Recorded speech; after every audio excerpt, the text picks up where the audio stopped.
नमस्कार दोस्तों, स्वागत है आप सभी लोगों का बियॉन्ड जे की सुपर ऑनलाइन क्लासेस में। और अभी के इस लेक्चर में हम हिस्ट्री को ही पढ़ेंगे, लेकिन थोड़ा सा चेंज होगा। चेंज क्या होगा थोड़ा सा उसे समझ लेते हैं। दोस्तों, हमने हिस्ट्री में एक तो एनिसेंट हिस्ट्री को शुरू किया है और दूसरा मॉडर्न हिस्ट्री को शुरू किया है, लेकिन आज हम मध्यकालीन इतिहास को भी शुरू करने जा रहे हैं, जिससे हमारे हिस्ट्री के जो ये तीनों पार्ट हैं वो एक साथ कंप्लीट हों और हम हिस्ट्री को पूरा कवर कर लें। तो मेरी कोशिश ये होगी 2 या 3 दिन बाद मिडेवल हिस्ट्री के वीडियोस आए, एक सप्ते बाद आधुनिक इतिहास के वीडियोस आए। तो जितना भी ये भारतीय इतिहास है इसे हम कंप्लीट करने की कोशिश करेंगे।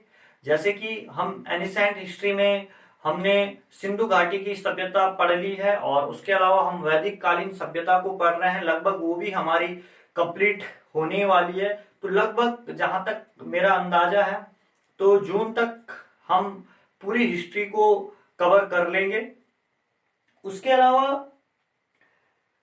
हम मध्यकालीन इतिहास की तरफ बढ़ने से पहले आज हम इसका थोड़ा सा बैकग्राउंड तैयार करने की कोशिश करेंगे कि कहां से इसका जो समय है, मैंने पहले भी बताया है आप लोगों को कि जो मध्यकालीन इतिहास जो है भारत का, वो जो माना जाता है उसका कालक्रम जो माना जाता है वो 712 ईस्वी से लेकर और कहां तक माना जाता है 1707 ईस्वी तक माना जाता है।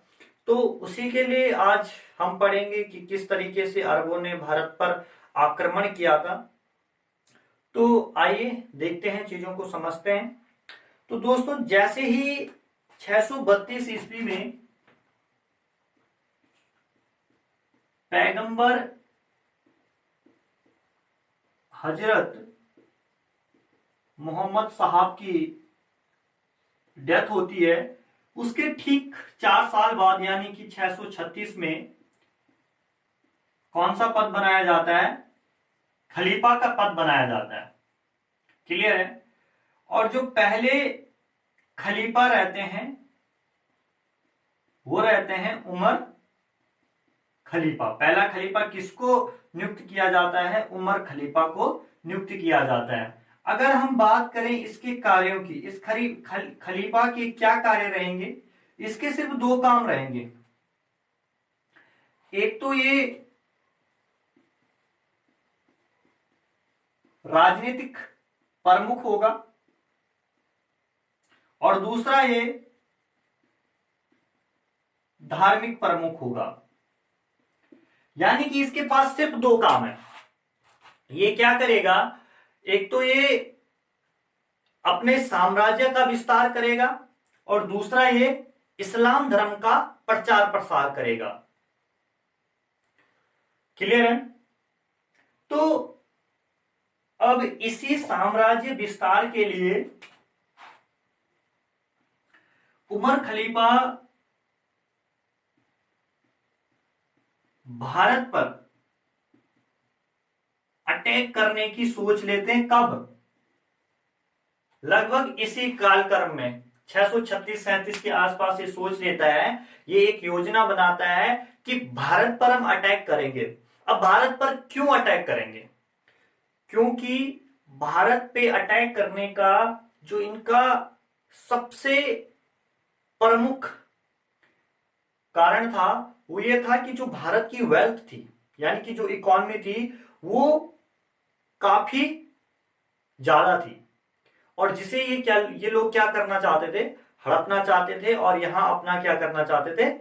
राज्य विस्तार करना चाहते थे। उसके अलावा अगर हम बात करें कि जो भारत की उस टाइम पे इकॉनमी यानी कि जीडीपी जो थी उस टाइम की, तो भारत का विश्व भर में जो योगदान रहता था वो 60% था, जो आज की डेट में लगभग 8 या 9 पे आया है। तो वो कितना रहता था? 60% तक का रहता था। तो इस तरीके से इन लोगों की जो योजना थी कि ये भारत से क्या करेंगे? अपार जो धन है भारत के पास, उसे लूटने की ये क्या बनाते हैं, योजना बनाते हैं। लेकिन उमर खलीफा की जो ये योजना है, ये सिर्फ योजना बनकर ही रह जाती है। इसी तरीके से ये अपने काम को करते रहते हैं, लेकिन इन्हें सफलता नहीं मिल पाती है। तो अंत में 711 के आसपास, 711 में क्या होता है कि उस टाइम जो खलीफा रहते हैं वो रहते हैं वाजिद अली, और जो उनके मंत्री या एक टाइप से राजा ही मान लो एक क्षेत्र का, तो वो रहते हैं मसूर हज्जाज। तो जो ये दो व्यक्ति हैं, ये दो व्यक्ति भारत पर अटैक करने के लिए दो व्यक्तियों को भेजते हैं, जिनका नाम रहता है अब्दुल्ला और बिंदुला। लेकिन ये लोग भारत पर आक्रमण करते हैं, लेकिन आक्रमण करने पर ये लोग यहां से पराजित होकर वापस अपने देश लौट जाते हैं, यानी कि इन लोगों की भी क्या हो जाती है, हार हो जाती है। अब इस अटैक के पीछे कि ठीक एक साल बाद 712 में जो मसूर हज्जाज है, यानी कि जो राजा है, यानी कि जो मंत्री है, और जो खलीफा है उस टाइम के वाजिद अली, वो एक 17 वर्षीय एक किशोर है जिसका नाम है मोहम्मद बिन कासिम, उसे युद्ध के लिए भेजते हैं। और युद्ध के पीछे का जो कारण था, जो वाजिद अली बताते हैं, ये क्या बताते हैं कि जो ये देवल यानी कि जो आज की डेट में कराची वाला जो हिस्सा है, जो देवल बंदरगाह है, उस पर इनके लिए श्रीलंका का राजा जो है वो क्या भेजता है, कुछ उपहार भेजता है, और वो जहाज किसी लुटेरों के द्वारा लूट लिए जाते हैं, और जिसकी शिकायत वाजिद अली राजा दाहिर से करते हैं, जो अपने यहाँ के राजा थे। लेकिन राजा दाहिर उनकी उस शिकायत को अनसुना या अनदेखा कर देते हैं, और जिसके कारण वो क्या करते हैं, वाजिद अली भारत पर अटैक करने की क्या बनाते हैं, योजना बनाते हैं। क्लियर है? तो क्या होता है, अब जो ये 17 वर्षीय मोहम्मद बिन कासिम जब ये भारत पर अटैक करने के लिए आता है, तो ये सबसे पहले देवल वाले क्षेत्र पर अटैक करता है। अब जब ये देवल वाले क्षेत्र पर अटैक करता है, तो यहां पर जो उस टाइम गवर्नर रहता है, जो यहाँ का यानी कि नेतृत्व, यानी कि जो इस क्षेत्र को देखता है, वो स्वयं राजा दाहिर का भतीजा होता है। और यहां पर राजा दाहिर के भतीजे व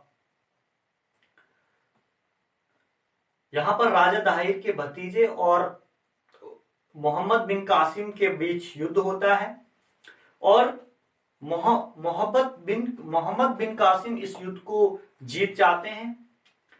अब यहां पर जो मेन हार की जो वजह बताई जाती है कि मोहम्मद बिन कासिम कैसे उसके भतीजे राजा दाहिर के भतीजे को हरा देते हैं, तो उसके पीछे की वजह यह है कि यहां पर एक ब्राह्मण रहते हैं, वो राजा दाहिर के भतीजे के साथ विश्वासघात करते हैं। विश्वासघात कुछ इस तरीके से कि वो मोहम्मद बिन कासिम को बताते हैं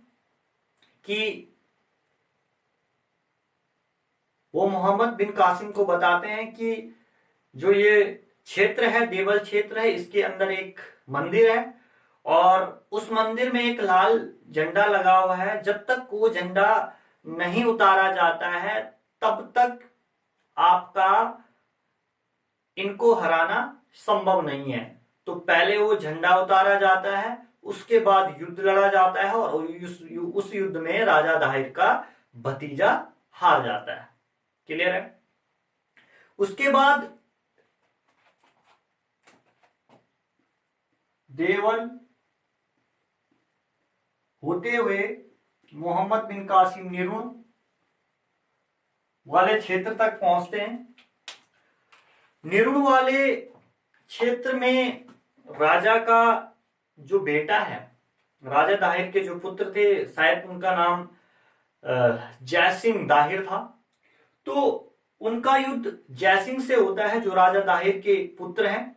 और यहां पर क्या होता है, यहां पर भी राजा दाहिर के पुत्र हार जाते हैं। परंतु अभी भी राजा दाहिर कोई एक्शन नहीं लेते हैं। वो जैसे कि तैसे अपने क्षेत्र, जहां उनका क्षेत्र है रावल, वहां बैठे पड़े हैं। उन्हें कोई मतलब नहीं क्या हो रहा है, कैसे हो रहा है। उन्होंने सोचा कि बस ऐसी जब आएगा तो देख लेंगे, मार लेंगे। तो यही चीज राजा दाहिर सोचते हैं। फिर नीरू से आगे बढ़ते हैं मोहम्मद बिन कासिम। और जब ये आगे बढ़ते हैं तो बीच में एक नदी पड़ती है और उस नदी में बहुत से घोड़े मोहम्मद बिन कासिम के समाप्त हो जाते हैं।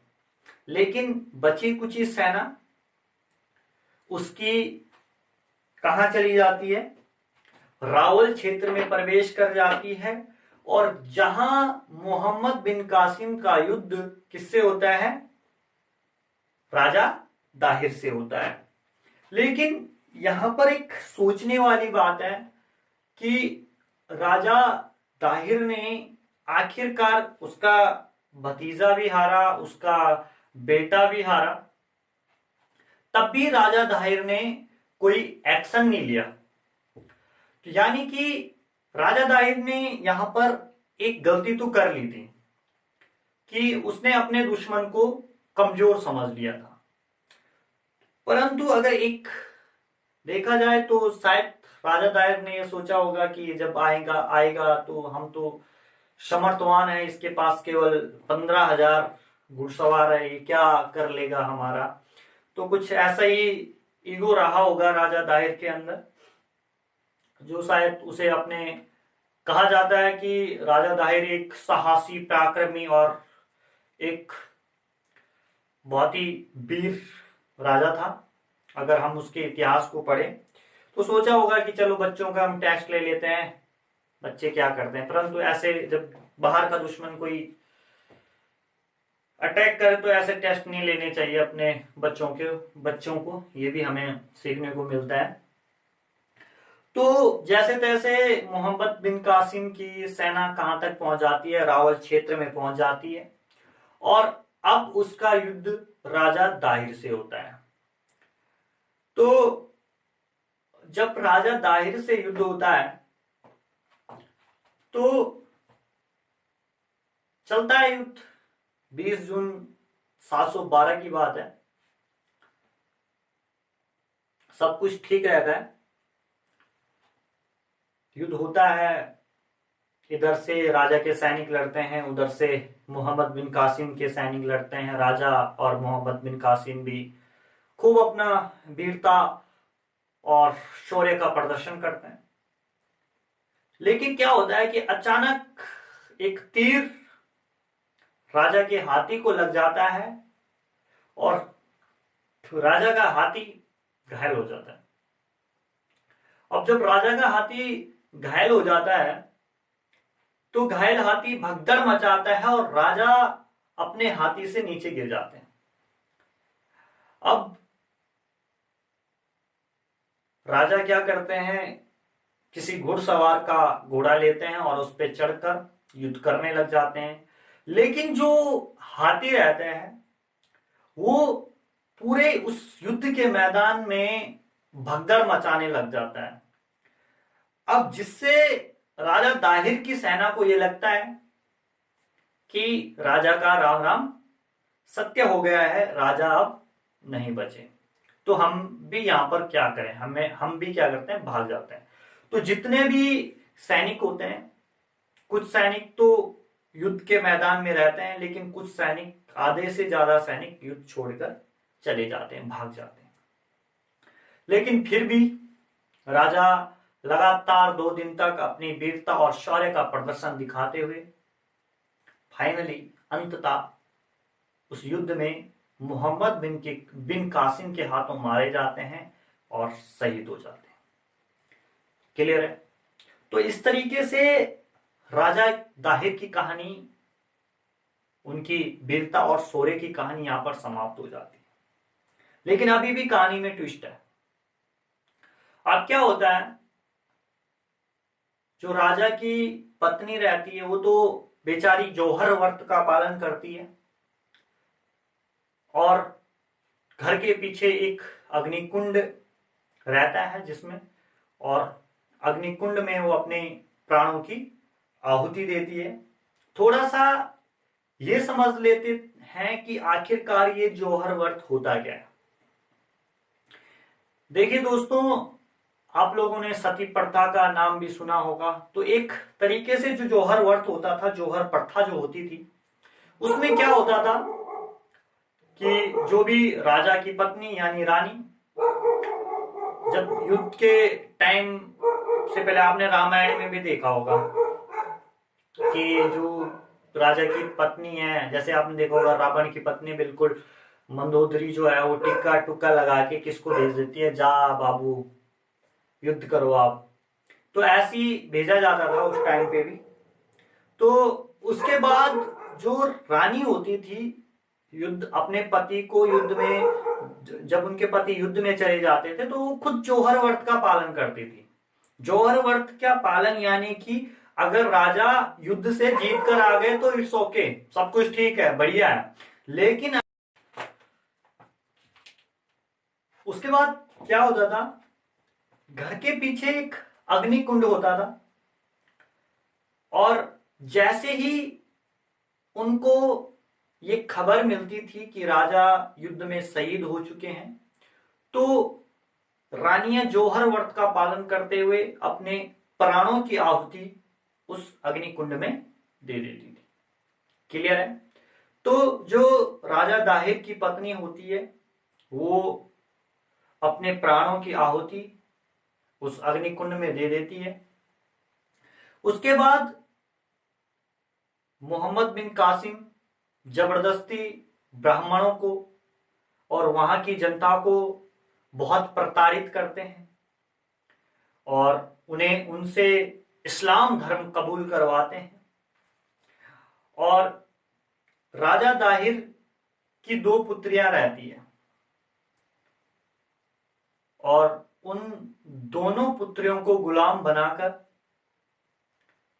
जो मोहम्मद बिन कासिम है वो खलीफा वाजिद अली को भेंट करना चाहता है और उन दोनों लड़कियों को मोहम्मद बिन कासिम अपने साथ राजा मसूर हज्जाज व वाजिद अली के पास लेकर आता है। और जैसे ही मोहम्मद बिन कासिम उन दोनों लड़कियों को राज दरबार में पेश करता है खलीफा के सामने, तो वो दोनों लड़कियां अपनी आबरू की रक्षा के लिए और अपने पिता के बलिदान का और अपने पिता की मौत का बदला लेने के लिए एक कहानी रचते हैं। कहानी क्या रचते हैं वो मैं आपको बताता हूं। कहानी वो रचते हैं, वो खलीफा वाजिद अली से कहते हैं कि साहब, जो ये मोहम्मद बिन कासिम आपको भेंट करना चाहता है, यानी कि हमको आपको सौंपना चाहता है, ये आदमी हमको पहले से ही इतना जलील और इतना अपमानित कर चुका है कि हम आपको बता भी नहीं सकते। अब आप लोग अपमान और जलील का अर्थ तो समझ ही चुके होंगे, क्योंकि क्लास है और मैं क्लास के अंदर ऐसे शब्द प्रयोग नहीं कर सकता हूं। तो वो ऐसा वाजिद अली को बोलती हैं। परंतु अब जैसे ही ये बात खलीफा वाजिद अली सुनते हैं, वे बिल्कुल आग बबूला हो जाते हैं और तुरंत फरमान सुनाते हैं कि मोहम्मद बिन कासिम को पेश किया जाए। मोहम्मद बिन कासिम वहां पे आते हैं और वाजिद अली अपने जो भी उनके दंड अधिकारी रहते हैं उन्हें बोलते हैं कि आप एक बैल लेके आए। बैल वही वाले हल लगाने वाले बैल जिनसे हल लगाया जाता है, वो बैल लेकर आ जाए। सबसे पहले तो वाजिद अली उस बैल की खाल उतरवाते हैं। क्लियर है? अब देखना आप, जिस आदमी ने भारत से अपार संपत्ति लूटी, अपार धन लूटा, यहां के सबसे जबरदस्त राजा को हराया, एक पराक्रमी राजा को हराया, उसका अंजाम कितना बुरा होता है। और यही वो व्यक्ति था जिसने भारत का तक्षशिला नष्ट करवाया था। सोचिए इस व्यक्ति का अंजाम कैसा हुआ। और वाजिद अली ने यहां पर क्या गलती की?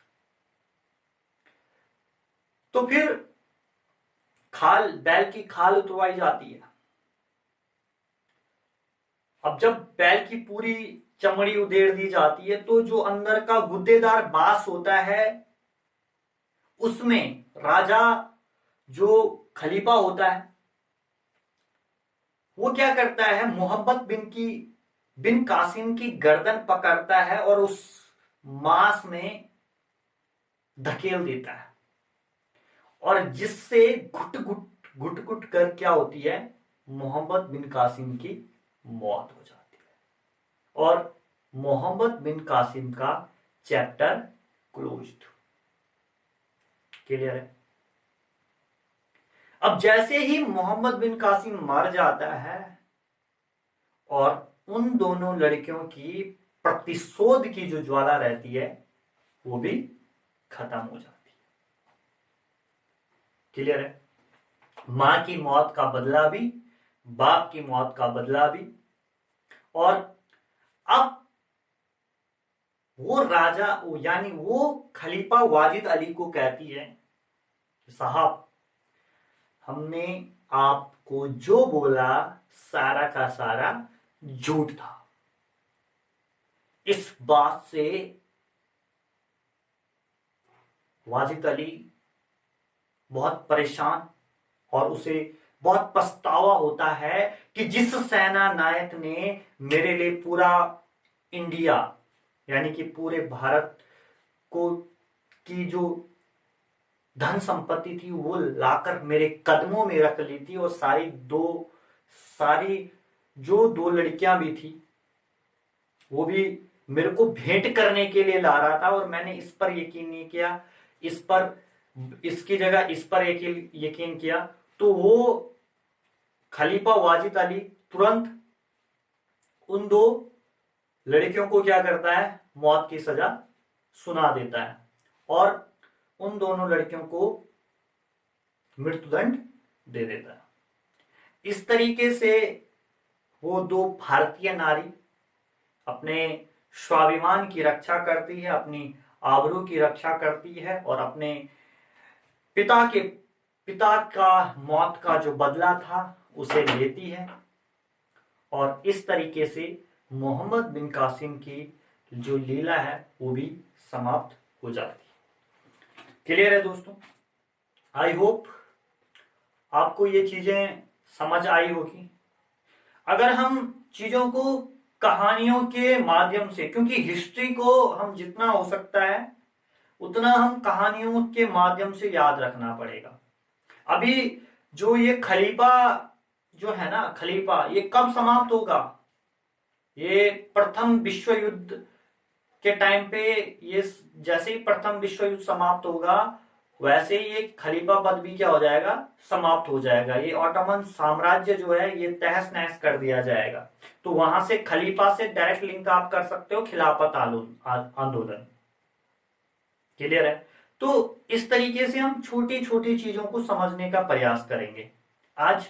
इसके अंतर्गत अगर आप लोग इस कहानी को एक या दो बार सुन लोगे तो आपको सब कुछ याद रह जाएगा कि हाँ किस क्रम में कौन सी घटना हुई थी, कब खलीफा का पद बना था, कब किसने अटैक किया था, और आपको बहुत सी आसानी होगी चीजों को समझने में।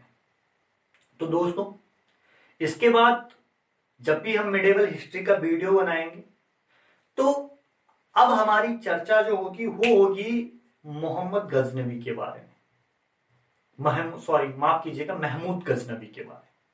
क्लियर है? उसके बाद हम पढ़ेंगे मोहम्मद गौरी के बारे में, उसके बाद हम पढ़ेंगे ऐबक के बारे में, उसके बाद वो इल्तुमिश के बारे में। बहुत से जो शासक आने वाले हैं, जो भी मुस्लिम जो नींव यहाँ पर पड़ने वाली है, गौरी के बारे में, पृथ्वीराज चौहान के बारे में, महान सम्राट जो हिंदू शासक थे पृथ्वीराज चौहान। आप उनके लिए एक चीज बहुत ही प्रसिद्ध है, उनका एक कि 4 बांस 24 गंज अंगुल अष्ट प्रमाण, ताऊ पर सुल्तान है मत चूके चौहान। तो ऐसे वीर पुरुषों के बारे में हम आगे पढ़ने वाले हैं, जो हमारे हिंदू राजा थे और जो बाहरी आक्रांता थे, उनके बारे में भी हम चीजें समझेंगे। सारा का सारा मिडेवल हिस्ट्री के अंदर है। खिलजी आएंगे, तो बहुत सी चीजें हैं, तुगलक आएंगे, बहुत सारी चीजें हैं जो हमने पढ़नी है। तो आई होप दोस्तों आप लोगों को चीजें अच्छे से समझ में आई होगी। चलिए मिलते हैं आप लोगों को नेक्स्ट क्लास में। तब तक टाटा बाय बाय, बाकी जय हो।